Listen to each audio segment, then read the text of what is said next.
How Crystal Palace won the Conference League in perfect Oliver Glasner farewell Austrian leaves Selhurst Park as Eagles' most successful manager, while Jean-Philippe Mateta goes from hero to villain and back again.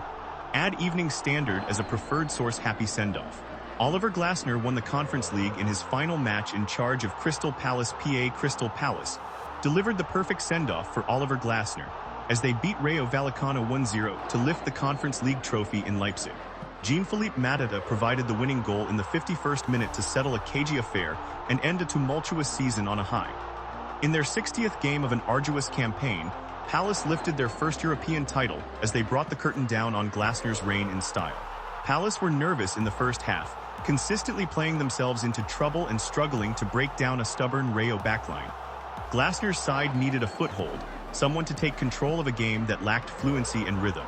A cool head to cut the tension. Palace's midfield duo of Adam Wharton and Daichi Kamada always felt the most capable of providing that vital piece of quality. And towards the end of the first half, Wharton thought he had delivered the moment to put Palace on course for their third trophy in 12 months.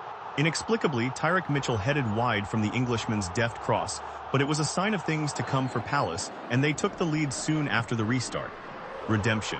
Jean-Philippe Mateta scored the winning goal as Crystal Palace beat Rayo Vallecano in Leipzig PA. It was again Wharton who was involved, as his shot was parried into the path of Mateta. And with that, Palace had the lead and, crucially, the momentum. If anything epitomizes the roller coaster of emotions Palace fans have been put through this season, it is the way their relationship with Mateta has developed.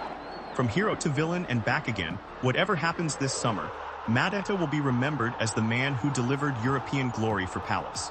Booed off the pitch by a portion of supporters in January when it became clear he wanted to leave the club, the Frenchman has well and truly rehabilitated his reputation at Selhurst Park. Liquidation cancelled, FA Cup landed, Europa League boarding, read the Palace tifo in Leipzig. After the anger of their demotion to the Conference League, Palace's story has come full circle. They have had to learn to love the Conference League, but as the competition has progressed, their performances have improved. By the end, they lived up to their favorites tag. Glasner leaves Palace as their most successful manager, having delivered 3 trophies in the space of 12 months.